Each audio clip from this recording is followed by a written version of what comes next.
The city was stirring, bathed in the gentle glow of dawn. Streets shimmered as the first rays of the sun kissed rooftops. And the chatter of vendors blended with the rhythmic drumming of distant celebrations. Women balanced baskets of brightly colored fabrics upon their heads, while children dashed past with laughter ringing like bells. Even the modern buildings bore traces of tradition-etched wooden panels, painted patterns, and carved symbols that whispered stories of ancestors. From the courtyards and verandas, the aroma of roasted yams and sweet spices rose into the morning air. Families hurried to prepare for the day's union, folding cloths, setting tables, and arranging flowers in patterns that spoke of both beauty and meaning. Every step, every movement seemed part of a larger rhythm, as if the city itself held its breath in anticipation. Inside the grand white-walled house, the courtyard was alive with color and motion. Vibrant fabrics fluttered in the morning breeze like waves of celebration, while ceremonial decorations wove in baskets, garlands of fresh flowers, and carved wooden statuettes lined the pathways. Elders adjusted intricate fabrics around pillars, ensuring each pattern told the story of lineage and pride. Servants moved quickly but gracefully, carrying trays of food and pouring water into gleaming bowls, each gesture precise, almost sacred. The house felt like both a sanctuary and a stage, awaiting the drama that would unfold. In the quiet of a sunlit room, the bride stood before a tall mirror, her hands brushing over a cherished necklace passed down from her mother. She traced the delicate beads and carved pendant, feeling the weight of tradition press gently on her shoulders. Her heart fluttered with joy and anxiety all at once. Marriage was a promise not just to a partner, but to the family, to the community, to ancestors who watched unseen. Yet even as she adjusted her gown, a shadow lingered in her mind, her sister's sharp gaze, her simmering resentment, the knowledge that celebration might soon be pierced by envy. Her mother entered quietly, her expression a mixture of pride and subtle worry. "You look radiant, my daughter," she said, smoothing the hem of the gown. "Today, the family sees your heart, and the community will honor you." The bride nodded, but inside, a storm of uncertainty rumbled. Could happiness coexist with the whispers of discontent that already swirled in the courtyard? The necklace in her hand felt heavier, a symbol of both legacy and expectation. In another corner of the house, her parents moved with meticulous care, arranging ceremonial objects and greeting arriving relatives. Their faces held the polish of respectability, but the careful lines of control betrayed their fear. The father whispered to the mother, "We must keep the order. The neighbors will speak if anything falls out of place." The mother nodded, her eyes scanning the courtyard. Their desire to protect the family name was strong, yet in that strength lay the danger of overlooking the pain quietly building in their daughter's heart. Meanwhile, in the shadow of the courtyard, the sister watched, her eyes flicked from the bride to the guests, noting every compliment, every smile. A subtle sigh escaped her lips as she held a small, wilting flower in her hand. Its petals drooped, pale and fragile, yet in them she saw her own envy mirrored. She whispered to herself, "Why should she have all the light?" A sharp glance at the bride followed, lips pressing together in thin lines, each movement tapping a foot. Brushing a strand of hair behind her ear was a silent challenge. A brewing storm hidden beneath the mask of decorum. The household hummed with energy, yet beneath it, tension simmered. The rising sun, golden and hopeful, promised a day of joy, yet its light also cast long shadows where jealousy and doubt waited. Every drumbeat, every laugh, every folded fabric seemed a note in a song that carried both celebration and warning. The day of union had begun, but already the seeds of chaos were planted, waiting for the moment they would grow. The fiancé stood quietly beside the bride, his hands lightly brushing hers as they moved through the courtyard. His presence was calm, steady, a soft anchor amid the swirl of excitement and meticulous preparation. He watched the elders adjust ceremonial decorations, the servants carrying trays with careful grace, and the relatives arriving with laughter and greetings. His eyes, warm and steady, never left the bride. "Do not let the noise disturb your heart," he whispered gently, leaning close. "We have this moment together, "And no one can take it from us," she nodded, gripping his hand, comforted by the certainty in his voice. Amidst the drumming, the chatter, and the delicate tension of family pride, he was the only unwavering presence, a quiet river in a stormy courtyard, symbolically. His calmness seemed to shelter her spirit, shielding her from the subtle judgments and expectations crowding around them. Relatives and friends began to arrive, their voices carrying greetings, laughter, and curiosity. Some came with genuine joy, smiling and offering blessings. Others leaned closer, whispering to each other, glancing at the bride and exchanging knowing looks, the community's eyes, watchful and judging, seemed to weigh every gesture, every smile, and every misstep. "Have you seen how she holds herself?" murmured one aunt to another. "So proper, yet I wonder if she can manage the chaos of our family." Children ran past, clutching colorful ribbons, their laughter like bells against the whispers. The courtyard was a delicate balance between celebration and scrutiny, joy and judgment. Every glance, every murmur mirrored the unspoken rules of tradition, reflecting societal expectations that wrapped tightly around the bride like invisible chains. From the edge of the courtyard, the sister's gaze flicked sharply, dark eyes tracing every compliment and smile aimed at the bride. Her lips pressed into a thin line as she muttered under her breath, "Why does she take all the light? Why is everything about her small?" Frown formed, barely noticeable, but it carried a weight heavier than her words. She knocked over a glass of juice accidentally, or perhaps not, sending a warm red puddle across the floor. Guests murmured, some stepping carefully around the spill, others exchanging concerned looks. The stain on the pristine floor mirrored a shadow creeping into the joyous celebration, subtle yet undeniable. The bride noticed the sisters' whispered complaints and small disruptions, her stomach tightening with unease. The guests began to sense the tension, polite smiles masking an underlying anxiety. It was as if a thin veil had lifted, revealing that beneath the glittering fabrics and flowing music, a storm was quietly brewing. Her parents, seated on the edge of the courtyard overseeing the proceedings, exchanged subtle glances. The father leaned slightly toward the mother and murmured, "Perhaps we should listen to her, or the neighbors will speak." The mother's eyes darted toward the sister, a flicker of worry crossing her otherwise composed face. They began subtly aligning with her discontent, small gestures of agreement, cautious words of placation. Their daughter, once the center of pride, now felt the first prick of betrayal, a quiet tension that prickled the skin like morning dew. The bride's eyes wandered to the grand gates of the courtyard. Sunlight glinted off the white walls, casting long shadows that seemed to stretch into the unknown. For a brief moment, she imagined stepping through those gates, leaving the judgments, the whispers, the subtle betrayals behind. Could happiness exist if it meant bending endlessly to tradition and expectation? Could she preserve her heart without losing herself to the will of others? The open gates reflected possibility, but also uncertainty, a path that promised freedom, yet demanded courage.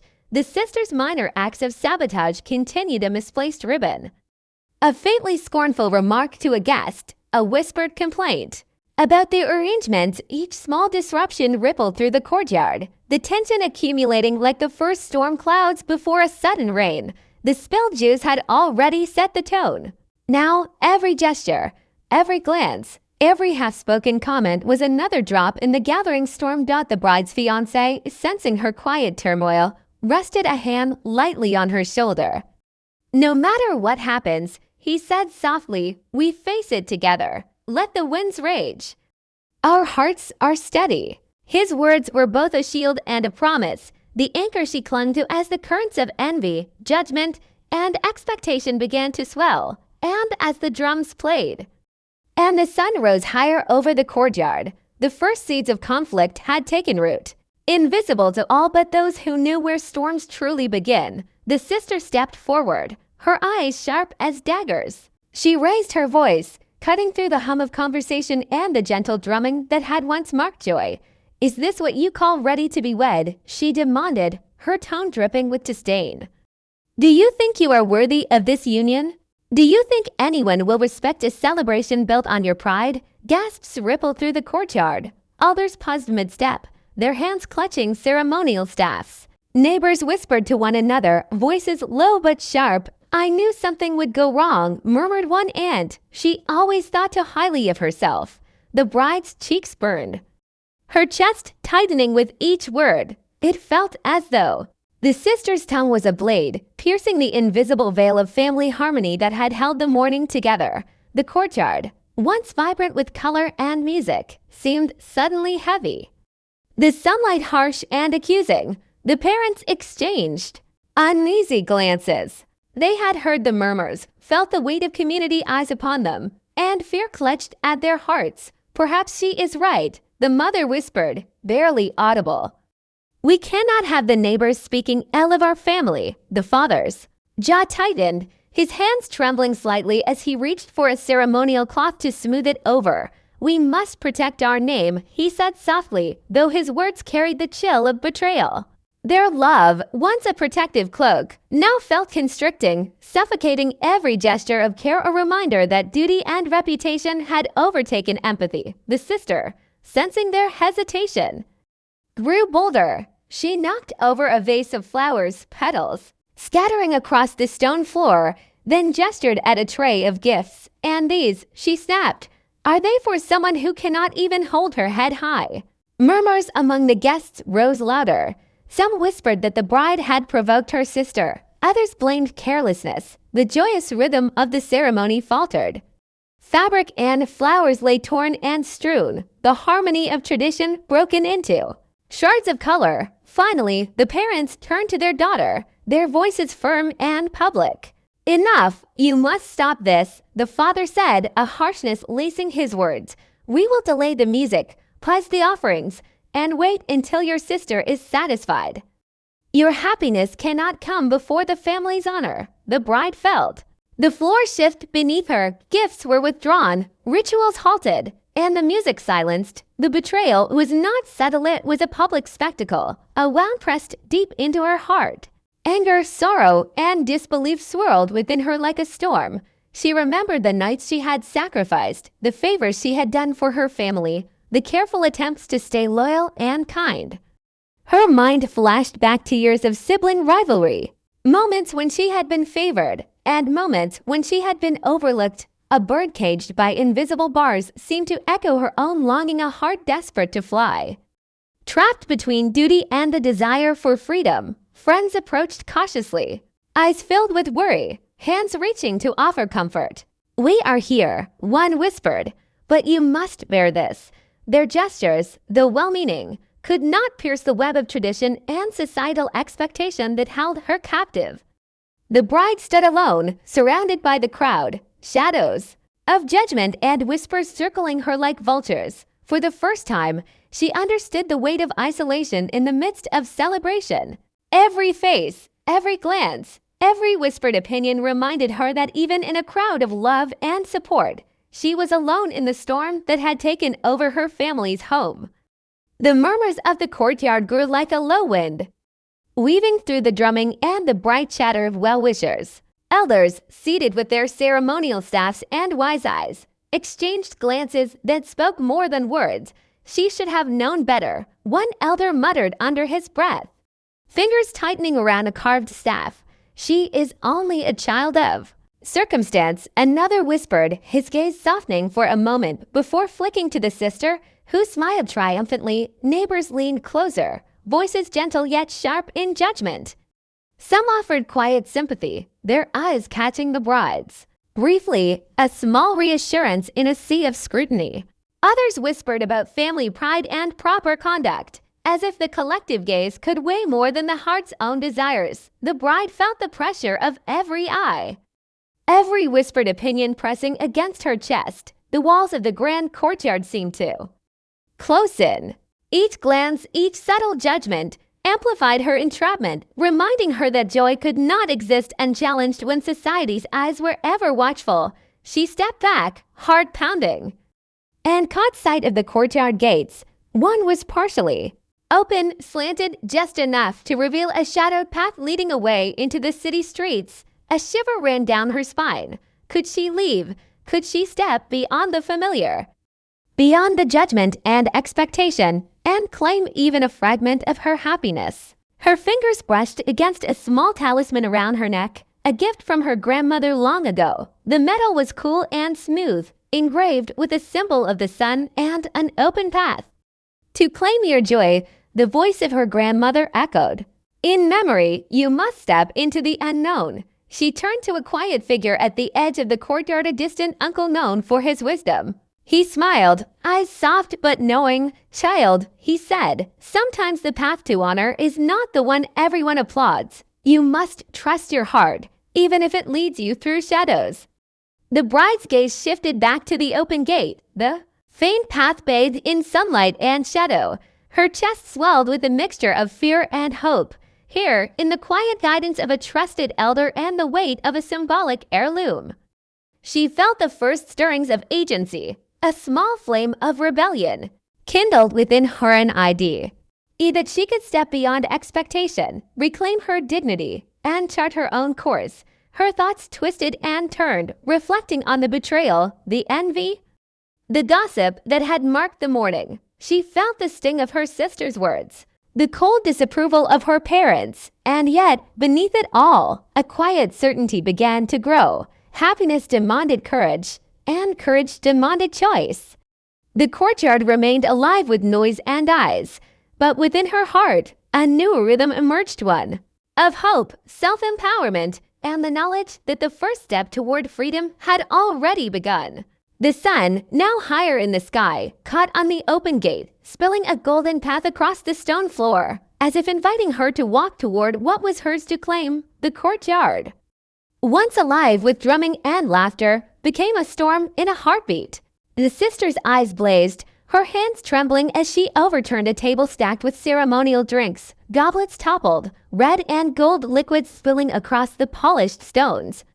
The musicians faltered, their drums silenced mid-beat. Guests gasped, some frozen with shock, others murmuring, their whispers cutting sharper than any blade. You think this day is yours alone.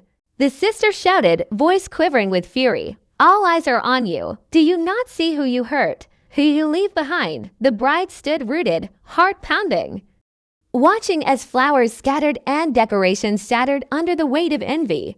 Each fallen object mirrored the chaos that jealousy could sow. The bright colors of celebration now dulled with fear and shame. The parents, faces pale and strained, stepped forward. Enough.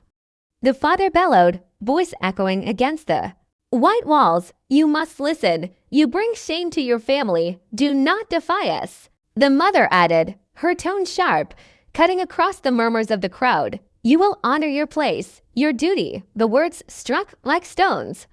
The bride felt the sting of betrayal pierce her chest. Those meant to protect her now wielded authority as a weapon. The courtyard felt smaller, every gaze a weight pressing upon her, every whisper a chain of expectation. Her eyes wandered to the open gates at the far end of the courtyard. Sunlight streamed through, casting a golden path across the stone. Her chest tightened, yet her spirit stirred. A bird fluttered violently within its cage, beating its wings against invisible bars, desperate for freedom. That bird was her, and she could no longer be contained. Enough, she whispered to herself, voice steady despite the tremor in her hands. She turned to her fiancé, who had stayed silently by her side, eyes full of trust and unwavering support. We leave now, she said, determination hardening her words. He nodded, understanding without question. Together, they stepped through the open gate, the sunlight spilling over them like a blessing. The crowd fell silent. The storm of anger and judgment had met a quiet, unyielding rebellion.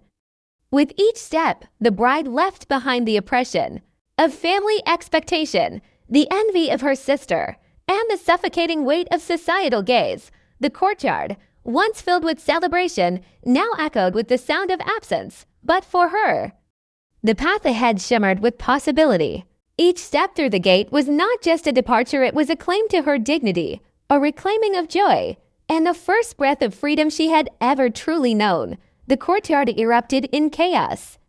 Guests stumbled over one another, murmurs swelling into shouts. Mothers clutched their children, elders barked for calm, and the sisters' triumphant laughter echoed over the sound of overturned tables. The bride was gone. Only the echo of her footsteps remained, fading into the streets beyond the white gates. She has run, someone cried, pointing toward the open city roads. Can you believe it? She abandons everything, the father's face flushed with anger, the mother's lips quivering in disbelief. This is shame upon us, the mother gasped, wringing her hands. The courtyard, once vibrant with music and light, now lay in ruins, spilled drinks, torn fabrics, and scattered gifts reflecting the devastation of envy and pride. Meanwhile, the bride and her companion moved through the city's shadows. The night wrapped around them, mysterious and vast, but each step was a heartbeat of liberation. Flickering lanterns painted the streets with streaks of gold, while the distant fires of the wedding flickered behind them, both a warning and a symbol of the passion and destruction left in their wake. Are we safe? The companion whispered, glancing at the silent, darkened alleys. For now, she replied, her voice steady, tinged with exhilaration. But safety is not what I seek. I seek freedom. They crossed the river at the edge of the city, the water cool against their hands and feet. It lapped softly against the banks, carrying away the echoes of judgment and betrayal. Each step into the flowing current felt like shedding a layer of expectation and fear. Shadows danced on the surface, like masks waiting to be worn, and she understood that identity was hers to claim. Back at the family home, the courtyard was silent. The sister's smug expression faded into uncertainty as whispers of regret and guilt circulated among the remaining guests. Perhaps we went too far, murmured one neighbor. Broken decorations and abandoned gifts littered the halls, a mute testimony to the ruin that selfishness and envy could sow. Even pride, it seemed, had a price not far from the eyes of relatives and neighbors. The bride paused atop a gentle hill at the edge of the city. Dawn had begun to touch the horizon, casting streaks of gold and pink across the sky. Her chest swelled with a deep, newfound strength. She inhaled the crisp morning air and felt her heart steady. For the first time, she understood that joy could belong to her alone, that choice and dignity were more precious than conformity or approval. Today, she whispered, I claim my life. My happiness is mine to nurture. Today, the sun rose fully, spilling light across the open landscape. The city behind her seemed distant, a world of expectation and judgment left in shadows. Ahead lay possibility, freedom, and a life shaped by her own hands. The sun rose gently over the new city, its golden rays piercing through the lingering mist, painting streets in hues of promise. The protagonist stepped into the unfamiliar thoroughfares with a cautious heart. Yet every footfall carried a whisper of freedom. Market vendors called out cheerfully. Children played with laughter like the ringing of bells.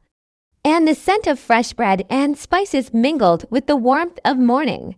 This place was alive, not with judgment, but with possibility. She paused beneath a mango tree, feeling the sunlight caress her face. I am here, she whispered to herself, and I am free. The shadows of the past, heavy as chains, seemed to fall away with each breath. The streets were unfamiliar, yet they welcomed her courage. A mural of elders and warriors adorned a wall nearby, reminding her that strength and resilience were woven into every story of her people. In a quiet garden tucked between stone buildings, laughter reached her ears. Friends she had not yet known extended hands in greeting. Every shared smile, every nod of recognition became a small victory, a reminder that joy could be rediscovered even after pain. Flowers bloomed around her feet, and a nearby fountain whispered as it spilled over stones, the water reflecting her own journey of renewal. Her fiancé stood beside her, steady and unflinching, eyes reflecting pride and trust. We have come far, he said softly. Their hands met, fingers entwining, and for the first time, she felt the weight of loyalty and love propelling her forward. Together, they faced the horizon, to souls aligned, ready to claim life anew. Far away, in the once grand family home, silence had settled. The courtyard lay empty, gifts abandoned, decorations torn. The sister's shoulders sagged under the weight of her envy, and the parents' eyes, once sharp with authority, now brimmed with regret. Whispers traveled through neighbors, and elders' lessons murmured about pride, favoritism, and the cost of placing reputation above love. Broken heirlooms glimmered in the fading light. Silent witnesses to fractured bonds and the consequences of selfishness, the protagonist, bathed in sunlight, inhaled the scent of possibility. A new life awaited her, one she could shape with her own hands. The city pulsed with energy, the river gleamed with reflection, and the wind carried songs of hope. She had left behind betrayal, fear, and judgment. Ahead lay freedom, joy, and the quiet power of choice. The first chapter of a life fully, bravely lived. The courtyard, once filled with chaos and shattered dreams, now rested in quiet stillness. The protagonist walked slowly through the open gate, sunlight spilling across her face like a promise. Behind her, the family approached cautiously, their steps measured, aware that any misstep could undo the fragile peace. I see now," the mother said, voice soft, tinged with regret. "We let our fear of gossip and pride blind us." The protagonist paused, holding a small ceremonial bracelet, a gift once intended for her wedding day. She extended it toward her sister. "If you wish to mend, it is not because I command it. It is because you choose to understand." The sister lowered her gaze, trembling. I am sorry," she whispered, the words heavy with sincerity. Though still tentative, an elder stepped forward, leaning on a carved staff, eyes glimmering with wisdom. "In every heart, the wind carries lessons. Those who learn may walk in honor. Those who refuse stumble." He nodded to the family, and the sun seemed to linger over the courtyard, as if blessing the moment. The protagonist felt the warmth of choice, of agency. She smiled at her fiancé, hand in hand, the open horizon reflecting endless possibility. Nearby, a carved drum, a gift from ancestors, lay in the center of the courtyard, symbolizing cycles of life, forgiveness, and cultural continuity. Walking toward the fountain, she dipped her fingers into the flowing water, watching ripples spread outward. "I have learned," she said softly, "that happiness comes when one honors self first, yet chooses mercy for others." The family remained on the edge of the courtyard, observing but respecting boundaries, understanding that redemption is not demanded, it is earned. Birds lifted into the sky, and the wind carried the quiet wisdom of the ancestors. Sunrise bathed the land in golden light, and the protagonist knew that the chapters of betrayal had closed, leaving her with dignity reclaimed, courage affirmed, and a heart open to joy. She whispered, "I claim my life. My happiness is mine to nurture."